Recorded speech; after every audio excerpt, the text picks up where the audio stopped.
forgot what I was going to say. Ken?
Good evening. Today's date is September 3rd, 2025. Our regular meeting for the Planning Commission starts at 6 p.m. Please roll call. Chair Hamadi, Here. Vice Chair Bowie, Here. Commissioner Anderson, Commissioner Tran, Here. Commissioner Wolbert. Chair Hamadi, you have a quorum with Commissioners Anderson and Wolbert absent. Okay, thank you. Can you please join me in saluting our flag? Ready? Begin. pledge allegiance to the flag of the United States of America and to the republic for which it stands, one nation, under God, indivisible, with liberty and justice for all. Thank you.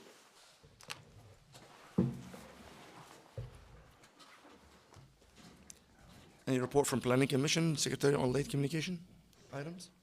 Chair, I have nothing to report. Okay, thanks. Ex-party communication? No. Okay. Special presentation, none. We go to the oral communication. This is the time of the meeting that members of the public may address the Planning Commission on matters of public interest which pertain to the city and are within the subject matter jurisdiction of the Planning Commission. Members of the public wishing to address public hearing items shall do so at the time of the public hearing unless extended by a majority vote of the Planning Commission. Comments shall be limited to 3 minutes per speaker. To address the Planning Commission, please complete a blue request to speak form that is provided at the entrance to the council chambers and submit the form to the Planning Commission clerk. When your name is called, please step to the podium at that time and state your name and city of residence for the record. We're gonna open the public hearing now.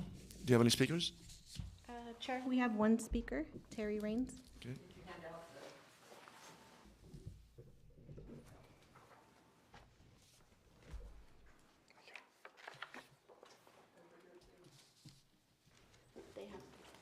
They have it.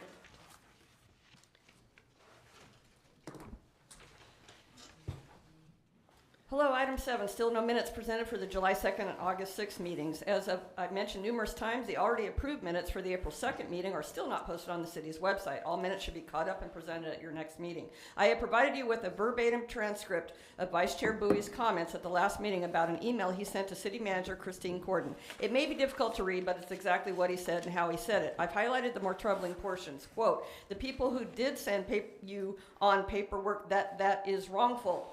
Unquote. It is not wrongful for a member of the public to send concerns in writing about the vice chair of this commission making disparaging remarks about our city staff and leadership on Vietnamese language media. Quote, I have the First Amendment to talk anything as long as it not harm the city of Westminster, unquote. Fact. Vice Chair Bowie, your words and actions are harmful to the city, which is why I brought this to everyone's attention in the first place. Quote, yes, I would like to pass because it been publicly sent to Christine Corden, the secretary of the city of Westminster, unquote. Vice Chair Bowie, you calling our city manager Christine Corden the secretary of the city is grossly insulting and flat out wrong, but that ignorance goes right along with your and Joe Devin's misguided opinion and slanderous comments about her. You owe everyone a public apology, verbal and written in English and Vietnamese. Vice Chair Bowie, on February 27th, you signed the city's Code of Ethics and Conduct document. Read it, study it, and abide by it. Your words and actions violated sections A1, A3, A6, B1, B and D, B3, A, D, E, and B4C. As an appointed official, you must also abide by the Municipal Code, Section 204130, Public Official and Employee Interactions. Read it, study it, and abide by it. Your words and actions violated Sections A, B1, A, B, E, H, J, K, and 2A. Violations of this codified policy are provided for under Section C, Sanctions. As a reminder, Vice Chair Bowie, the city's municipal code is law, and slander is never protected speech. It seems everyone but Tony knows about and applauds the many positive procedural and policy changes that have been made to the Community Development Division this year. I've submitted a public records request for additional correspondence from or about Vice Chair Bowie on this matter. Breaking news, your Vice Chair, Tony Bowie, filed an unlimited civil legal claim against the city and Mayor Nguyen, claiming harassment and mental and physical anguish over the mayor confronting Bowie about his comments with Joe Devin on Vietnamese media that I reported to you. I provided copies of the claim to you. Mayor Nguyen allegedly threatened to remove Bowie from this commission. My question is, why didn't he? Vice Chair Bowie, you need to own what you did and the damage it caused and stop blaming others for your bad behavior. More to come. It's pretty bad when the Vice Chair of the Planning Commission sues or is taking the first step to sue the city in which they serve. Thank you. Thank you. Any other speakers? Chair, we have no more speakers. Okay, we're going to close the public hearing. We're going to move to number 7, approval of minutes.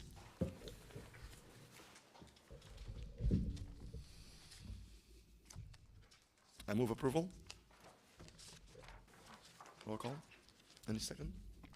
I second it.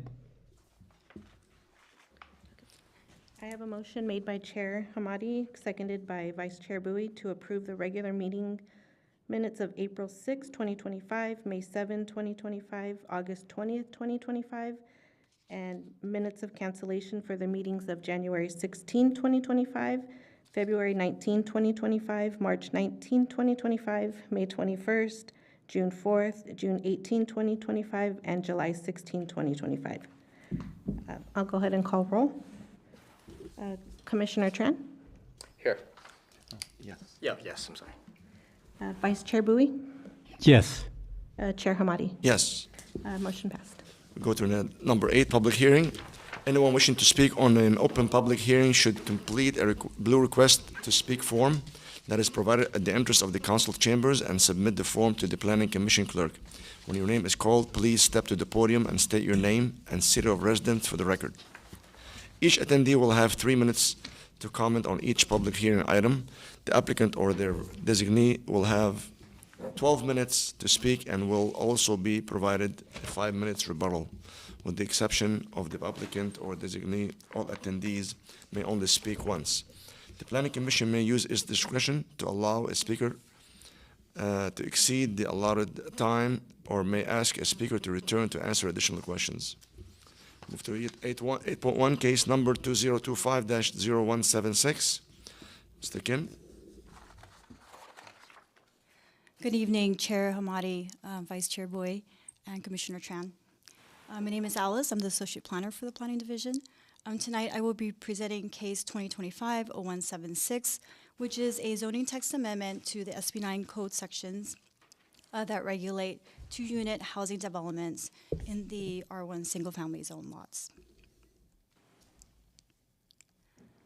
First, I will be providing you with a brief background of the legislative actions of SB 9, followed by just some of the key changes that we're making to the... If you don't mind, can we move that screen a little bit so we can be able to see it?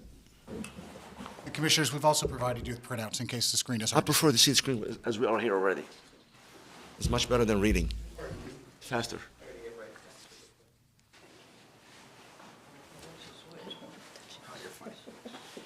Let me know when. Just a little bit that way. No, straight this way, but just back it up toward you. Much better. Thank you so much. Thank you. Oh, we'd see right away. Clear. Okay, sorry, go ahead. No worries. Senate Bill 9, or SB 9, first became law on January 1st of 2022. And this law introduced 2 new sections to the state's code. One section allows property owners to be able to develop 2 units on a single-family zone lot. The other code section allows a property owner to be able to split their lots into 2, and also build 2 units on each of those lots to create a total of 4 on a single-family zone lot. And just like ADUs, the SB 9 units requires a minimum of 4-foot side and rear yard setbacks. The city adopted an urgency ordinance on January 12th of 2022 to implement the new state law. So subsequently, since then, towards the end of last year, the Senate passed a bill, SB 450, which is the legislative update to SB 9, and that became effective January 1st of 2025. So the city needs a zoning text amendment to bring the city's SB 9 code sections into full compliance with state law. On February 5th, the Planning Commission initiated a zoning text amendment for this code update. So now I'm going to highlight, just go over one of the key changes that we're making, and this pertains to the number of units and how many ADUs and JDUs are allowed. And this change is not because of the new state legislative update that just came out this year, but it's to be consistent with state law that was originally introduced in 2022. When the city first adopted the urgency ordinance, we took the position that only that JDUs and ADUs, that we do not need to require JDUs and ADUs, and that can only allow a maximum of 2 units. However, subsequently, the HCD issued a technical memo which clarified that cities do need to allow for ADUs and JADUs, and to allow a total of 4 units on a lot without the lot split. And so when the city adopted the urgency ordinance, it was really early on, and there was no like precedence or technical guidance yet. So subsequently, HCD has made some clarifications. So we are making those changes to make sure that we're consistent with state law. So I'm going to go ahead and go over what our current code states. So for development that with no lot split, a maximum of 2 units are allowed with no new ADUs or JDUs. Currently, our code also states that for development with lot split, a total of 2 units maximum are allowed per each subdivided lot, and no new ADUs or JDUs are allowed. This standard currently conflicts with state law, and it's not currently being enforced. So under the proposed code, or what state law allows, a maximum of 4 units are allowed, so 2 primary units, and then a JDU and an ADU are allowed, creating a total of 4. Are you talking about R1 zone here? Yes, in an R1 zone lot. You said unit, you said apartment. Not house, not home, like not ADU, you said. These are basically single-family homes. Okay, so it's not an apartment. It's not an apartment. Okay. Yes. I heard apartment complex. Oh, I apologize. Yeah. And then for development with a lot split, you could develop a maximum of 2 units per each of the subdivided lots. And ADUs or JDUs are allowed, whether they're existing or new. However, it's still a maximum of 2 per each lot. And so I'm just going to go over next some development scenarios that can be developed under our new code. And just keep in mind that these are just some examples. They're not, it doesn't represent every possible scenario that the site could be developed with. So in the first example, like a developer can build 2 SB9 units, right? They could be attached. So these are 2 single-family homes that are attached, and then you can have a JDU and a detached ADU in the back. An owner can also have a existing single-family home with an attached ADU, and they can build another SB9 unit in the back with a JDU. So it creates a total of 4 units on the lot. That's without subdivision. Without subdivision, yes. And in the last scenario here, you could build 2 SB9 units or their primary dwelling units with that are detached from each other. One can have an attached ADU and one can have a JDU, creating a total of 4 units. Developers don't have to build all 4 units, but they can build a maximum of 4 units. For developments with a lot split, a developer may develop the site and split the lot in half and develop a SB9 unit on each of these lots with a detached ADU in the back. And so, once again, this is a maximum of 2 units on each of those lots and a total of 4 from the original lot. Or they can create a flag lot. A owner may have an existing house with a JDU in there, and they would like to build a flag lot with 2 SB9 units in the back. In the last scenario, an owner can subdivide the lot horizontally, creating a landlocked parcel. Of course, in this case, you would need an easement for access to the street. They can build a SB9 unit with an ADU and another SB9 unit in the back with a JDU. Once again, these are all just some examples. There could be other development scenarios that the property owner may propose. I have a question on the last one. Yes. Which is the driveway was on the side? To get to the back? The driveway, I mean, it could be, to the side, yeah, and then with kind of like a flag lot, like from the street and providing access to the rear lot in the back. Now, in regard to parking, is it enforced to have parking under the building? The parking, there's a requirement of 1 parking space per per unit, and yeah, it could be on their driveway. It could be tandem as long as they're not sharing it with another unit. Okay.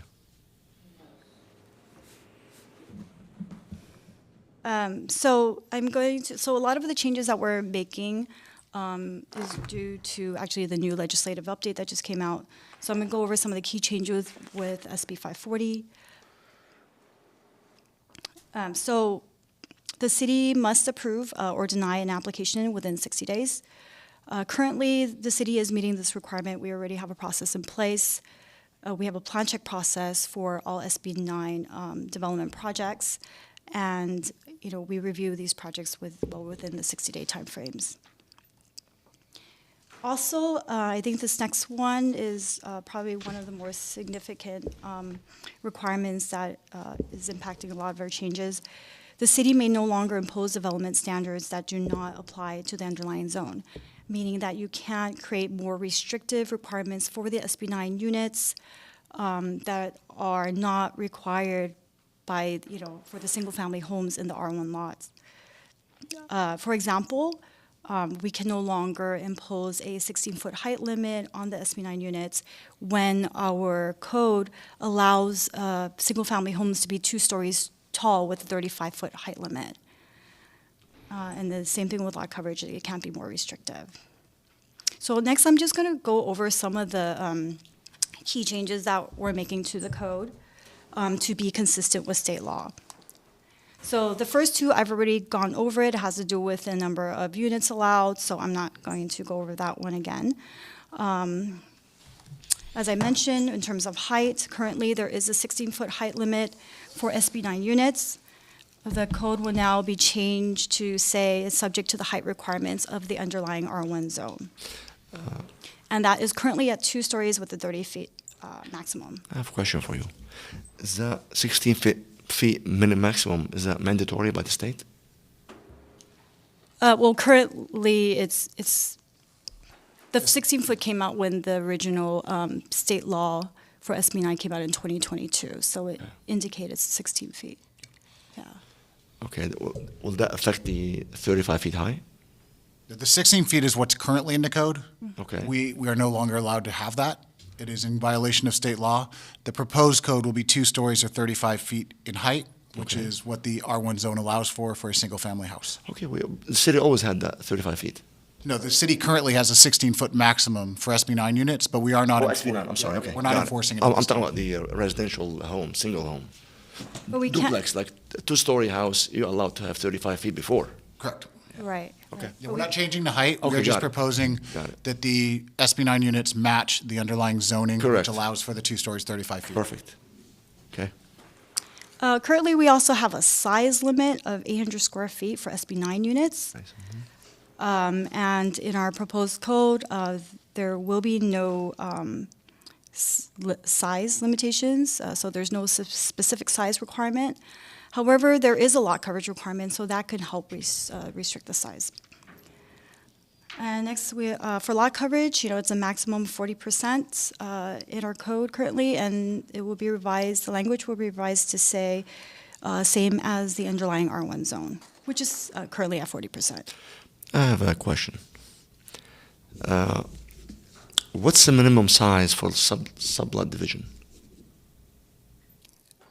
They can subdivide pretty much any lot in the city. The minimum size you can create out of a SB 9 is 2,200 square feet. But since the average lot in Westminster is 5,000 square feet or more, you'd be able to subdivide any Like lot. 2,500 each. Yeah. So you have to divide roughly in half. Got it. So the subdivision doesn't matter the size, what it is. It doesn't matter what the size of the lot is, but the 2 lots that are created have to be roughly 50-50. You can't take a 10,000 square foot lot and create a 2,000 square foot lot and an 8,000 square So foot there's lot. a lot, 2,000 square feet. Is you allowed to split it half-half, 1,000, 1,000? You can't split There's a anything. minimum then. You can't split anything less than 4,400 square feet. Okay. The city really doesn't have any lots that size. Got it, okay. 5,000 is good enough, okay. Thank you. For CEQA, this zoning text amendment is exempt from CEQA per the government code sections that regulate SB 9. In the SB 9 government code. It specifically indicates that a city that is adopting a zoning text amendment to implement state law will be exempt from CEQA. And so staff recommends that the Planning Commission recommend to the City Council approval of case 2025-0176 to adopt a zoning text amendment to amend Chapter 16.12 and Chapter 17.400.122 of the Westminster Municipal Code through the draft resolution. And this concludes my presentation. Happy to answer Thank you. questions. Any question for staff? I do? Yeah. Please go to the page number 3 regarding proposed change. Number of units, Oh, number of units, yes. current code, 2 primary units maximum, and proposed code 4 units maximum with no more than 2 being primary units. What do you mean by primary unit? Is that the owner has to be occupied, or what does it mean? It just means that they are not ADUs or JADUs. So if you're developing an SB9 project, those 2 units will be your primary units, and they will follow the SB9 laws, and not the ADUs and JADUs. So they're just, the SB9 units are like the primary house, the main house on the lot. So they're like a regular single-family home. Okay.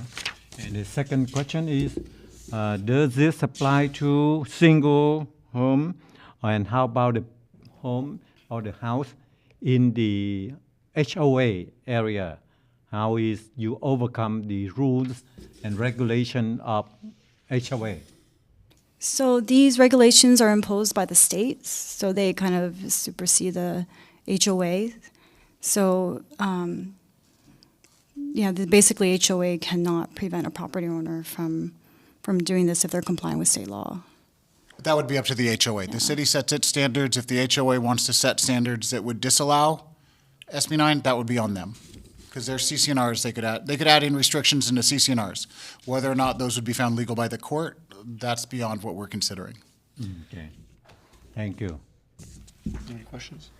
Well, yeah, I do have a question. My concern is with parking for the residents around. How is that, being the solution for overcrowded parking and such? Would this going to be a concern with the residents? So it will be a concern. Unfortunately, the state has limited what we are allowed to ask for. So we can ask for a parking space on the property, but that does not have to be in a garage. It doesn't have to be in a carport. It could just be a slab of cement that you have designated as parking. But unfortunately, we are limited in what we can do to address the problem at the city level by the state. Yeah. So in that case, they're allowed to park on the grass, in the setback grass in the front? No, they cannot park on the grass by our city code. They would have to put in like a driveway with parking spots. City code is 20 feet setback, right, in the front? So, If they had a driveway in that front 20 feet, which we allow, they could park in that driveway. so if we go back, let's say if the 20 feet setback, the grass, they decide to put a cement on it, then they could park on it?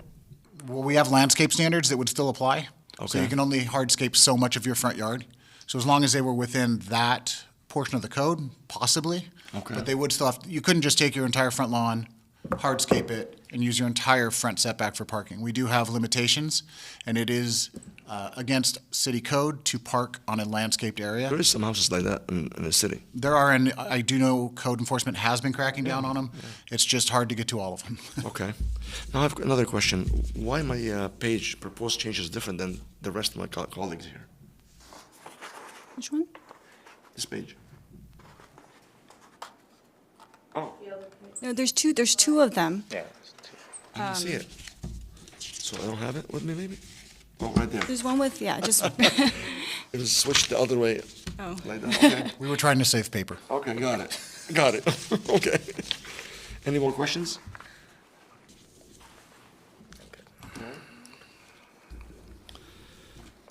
Okay, we can open the public hearing now. Anyone wish to speak on this? Okay, Chair, I have one speaker, Terry Raines. Handouts.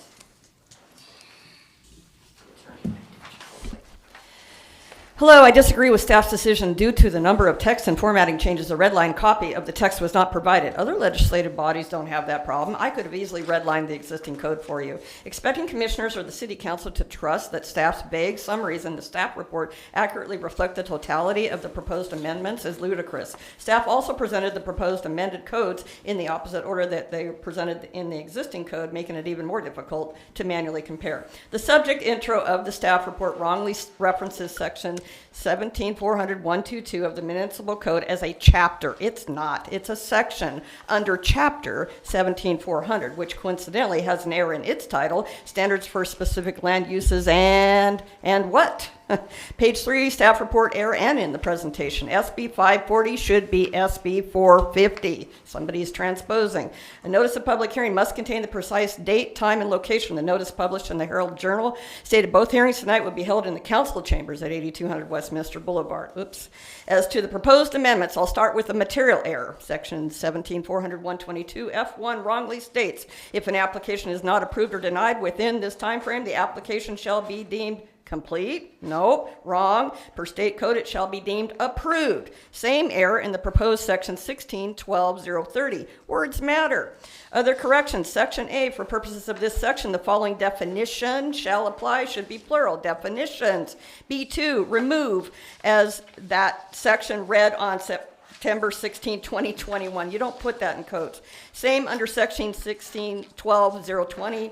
B, and then BC3, need to capitalize the word section before 7060, same under section 16-12-010 and 12-100. C1A and B, fix the indentation. C4B should have the number 4 in parentheses for consistency. In fact, throughout there is gross inconsistency in the expression of numerical values. Read them, find them, and fix them. Sections C, 5A, and B are redundant. A covers all detached structures on the same lot, including between primary dwellings. A, another number expression inconsistency. There are far too many for me to comment on.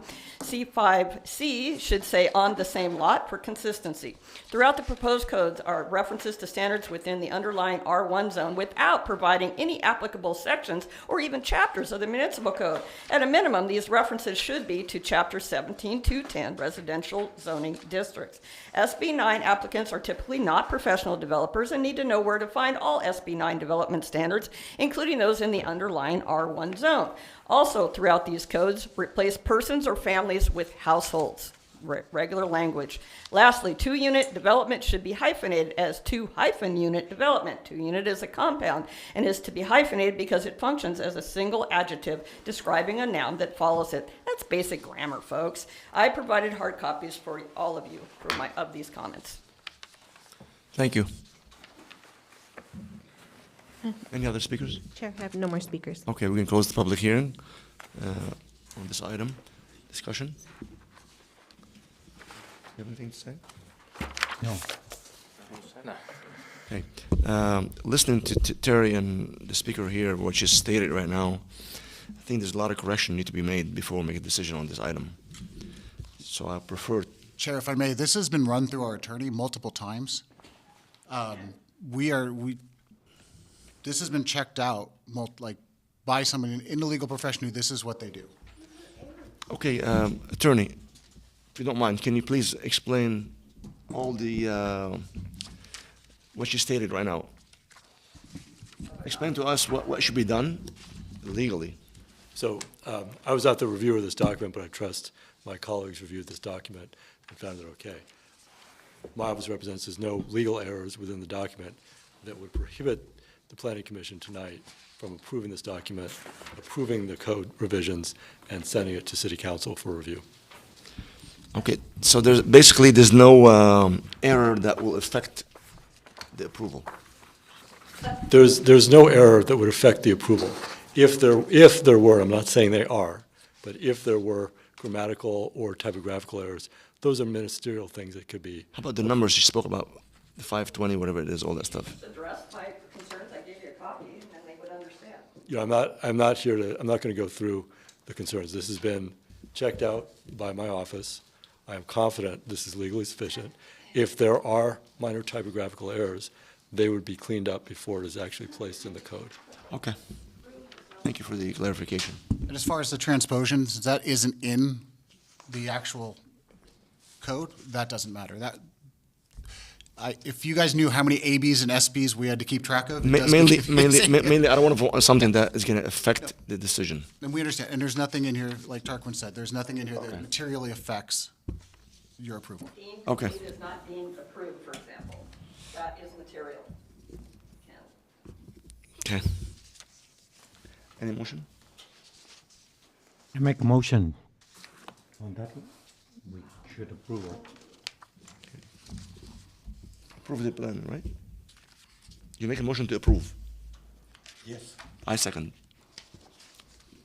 I have a motion made by Vice Chair Bowie, seconded by Chair Hamadi for the Planning Commission to recommend approval case number 2025-0176 to the City Council and adopt a resolution entitled, "A Resolution of the Planning Commission of the City of Westminster, California, recommending that the City Council approve a zoning text amendment, case number 2025-0176, amending Chapter 16.12 and Section 17.400.122 of the Westminster Municipal Code to implement updates to state law relating to 2-unit housing developments and 2-lot subdivisions." I'll go ahead and call roll. Commissioner Tran, Yes. Vice Chair Bowie, Yes. Chair Hamadi, Yes. motion carried 3-0. Thank you. Move to case 8.2, case 2025-0183. Mr. Ken, it's your turn now.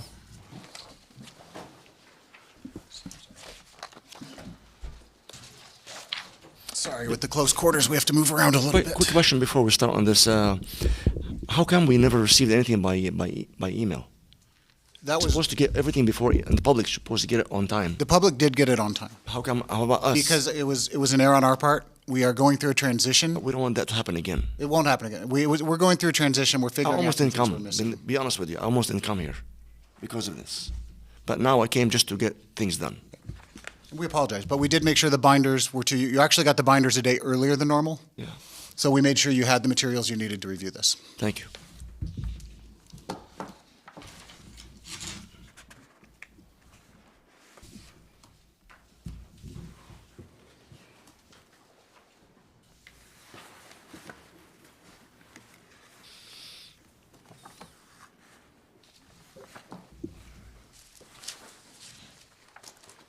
All right, so we're here for case 2025-0183. This is a request from the city to amend Chapter 17.400.135, residential uses, accessory dwelling units of the Westminster Municipal Code.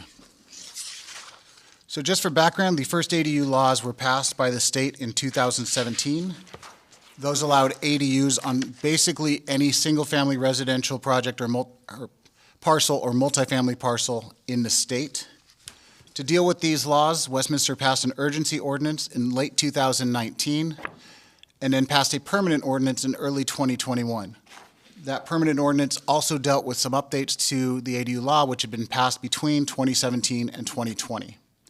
However, since this time, the state has passed additional bills which have caused the Westminster Municipal Code section on ADUs to be out of line with state law. The changes to the code we're bringing to you tonight are changes that are driven by changes in the state law. Westminster must adopt a code which meets the state law. It is a program within our housing element, and if Westminster does not have an ADU section that has been approved by HCD and the state could tell us to follow only state law for ADUs, which is much more permissive than the city is currently. There are a few major changes with this update. Per SB 1211, up to 8 detached ADUs are allowed on existing multifamily properties. It's up to 8. They cannot have more than the current number of units on a lot. So if they only have 6 units, they can only do 6 ADUs. If they have 48 units, they can still only do the 8 ADUs. That apply to duplex, for a triplex, and like R3, R4 zone? It could, but it would only be up to the number of units on the lot. So if they have a duplex, they could only do 2. Okay. Additionally, per AB 22221 and SB 897, attached ADUs may have the height of the underlying zoning, which would allow for two-story ADUs, something the Westminster Municipal Code does not allow for. And detached ADUs may have a height of up to 20 feet, depending on their proximity to transit stops and the pitch of the roof of the existing house. The state understands that cities do want to keep some aesthetic similarities between the houses, so that extra 2 feet that they can get no matter what is basically if you have a steep roof on a house, they're allowing for you to possibly put the steep roof on the ADU. It is also important to note that per AB 2221 and SB 897, a city's ADU code can be found null and void if these changes are not adopted. When staff brought the initiation of the ADU code text amendment to the Planning Commission, some of the commissioners made some comments about trying to restrict ADUs and JADUs as much as possible to keep the single-family nature of the neighborhoods. With that in mind, JDUs are only we have restricted them to single-family zoned properties. Our code is much broader than the state statute, so we are narrowing this down to match the state statute. Currently, ADUs of 800 square feet or less are exempt from lot coverage. While this doesn't change the size of an ADU, it could allow a homeowner to do a larger addition to his house in the future. We are going to restrict that so ADUs count towards lot coverage. Again, it won't change the size of ADUs, but it will keep people from doing a 800 square foot addition to their house and getting their lot coverage up to 50, 60% like we see in some cases right now. Additionally, for kind of a good neighborly thing, we are restricting exterior lighting so that it must be contained on the property. This would restrict floodlights or open lights on an ADU that kind of glare out across property lines. So they can have exterior lighting, it just needs to be shielded in such a way where that light doesn't spill onto their neighbor's property. Also, per comments from the Planning Commission, it is not included in the attached or the proposed language you have, but the Commission may recommend limiting maximum size of constructed ADUs to 1,000 square feet to the City Council. The city currently allows for 1,200 square feet, and that's the size that is included in the code currently. But if the Commission wishes, they can, during their motion, request that staff take the maximum size of 1,000 square feet to Council for approval.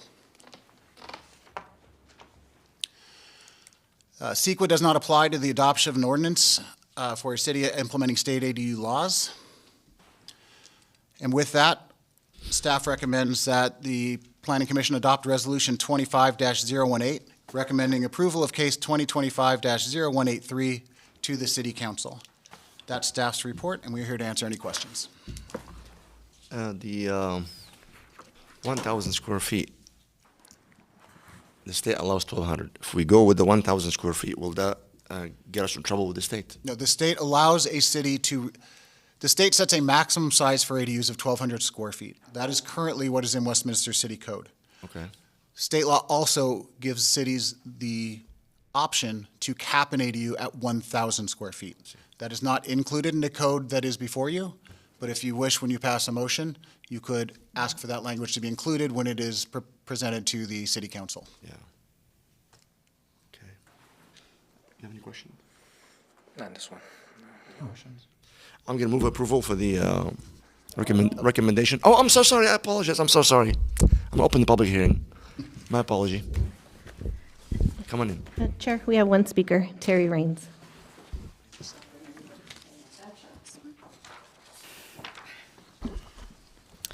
Hello, amend the resolution title, missing the word "to," should be related to accessory dwelling units. Same comments as 8.1 regarding no red line version and the published notice for the hearing.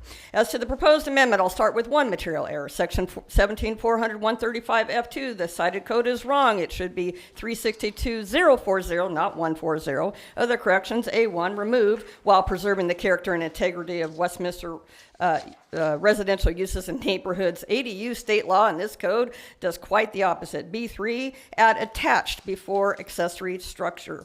C2, city attorney, I question legality of the city's ordinance not allowing JADUs in mixed-use zones on lots that allow for single-family homes. In a mixed-use zone allows for single-family dwelling, the city must permit a JADU on a lot with a single-family home per state law, and even further down in this amended code section in 1A. Strike C3B, conflicts with state law and this amended code. D3, add accessory dwelling before unit to match state statute. F2D, wrong statutes cited again. Amend to match 66324C.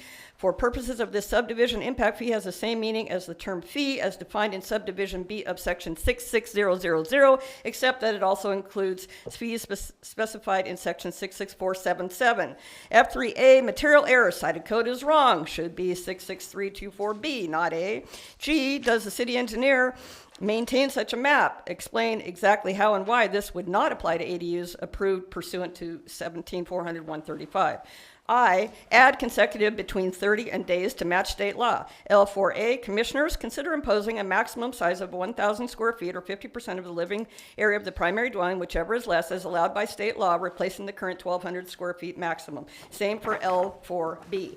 L6A, question the legality of the city prohibiting floodlights on ADUs as long as they do not spill onto adjacent property, city attorney. L7A, question the legality of the city prohibiting external stairways to access ADUs on the second floor of the primary dwelling, conflicts with state law. L7B conflicts with A, allowing for them if screened properly. L12, add at least before 800 square feet to match state law. M1 wrongly references section 1812150 below. There's no such code here or elsewhere. M8B, no specific mention of the 500 feet maximum in the cited code 66333C. M8C, again, insert consecutive between 30 and days to match state law. M8D, change A to another before government agency to adhere to 66333B. In 1B, city attorney, check the language. Don't think you can limit just up to 800 square feet, even if combined with JADU. In 3, again, insert consecutive between 30 and days to match state law. Throughout the proposed code, there are major inconsistencies in the expression of numerical values. Pick a code format standard and apply to all city zoning codes. Correcting inconsistencies like this anytime a zoning code is amended. Within the proposed amendments here and for item 8.1, there is no standard. The format is all over the place. And I provided comments to My apology, your time is over. for your reference. Incorrect statutes are material, city attorney. Would you like to comment on all what you said? Would the planning commission like me to comment on Ms. Rain's comments? Okay. That's a You've heard what I heard. Yes. Do you have anything to comment on? I just, Mr. Beckman, Ken, did my office review this? Lisa Kranitz reviewed it from your office. Thank you. Anything you have to say, Ken, at all? This was reviewed by an attorney from Jones and Mayer. They provided us with this. Statute numbers change. That may be what happened with some of this. And some of her statements are just wrong. For example, when she says N1B, city attorney, check the language here, don't think you can limit it to just 800 square feet. We absolutely can, because this is a special class of mandatory approval that is straight from the law. Ministerial. So, That one's right, you're right. so there are other, But all like, the rest. yes, we can absolutely put into code that light has to be constrained on your property. Other cities have done it, we can do it, that is absolutely, we can do that. You can't prohibit floodlights, period. Can I have a comment? Yes, we can actually. It's part of, if it's a municipal code, if we pass something that says light cannot spill on other properties, we can enforce that. That's all you can say. So, but this has been checked by attorneys. But does it have to state floodlights not allowed? What we're stating is for Just any light. for ADUs. General, any lights that's going to spill on other properties. Correct. right? Since these have the option of being so much closer to property lines, we don't want somebody putting out, it doesn't even have to be a floodlight. I mean, somebody just puts out an exposed bulb for a door, that's going onto your neighbor's property. We don't want that. So let's say the floodlight goes really low, doesn't affect the neighbor. Okay, it's okay, we'll pass. Yeah, if it's contained on property, but floodlights, what we're looking at is when people light up their entire yard I see. with a light. Or you might have a neighbor who they've got the automatic light that comes on at 2 a.m. when a cat walks by, and your whole cul-de-sac or street lights up. Sometimes people have parties, let's say on a weekend, they need some lights. And that's fine. This isn't for a one-off like that. Okay. This is a quality of life issue for the neighbors, Okay. so that they don't constantly have lights that are interrupting their private use of their backyard or their kitchen or whatever at night, so. Okay. May I have Any a other question? speakers? No more speakers, Chair. Okay, thanks. Go ahead, Tony. I have a question regarding the public comment. I think next time you should put the restraint for 3 minutes and make sure that it didn't go through it. Secondly, when you talk, and the public should be quiet, because what?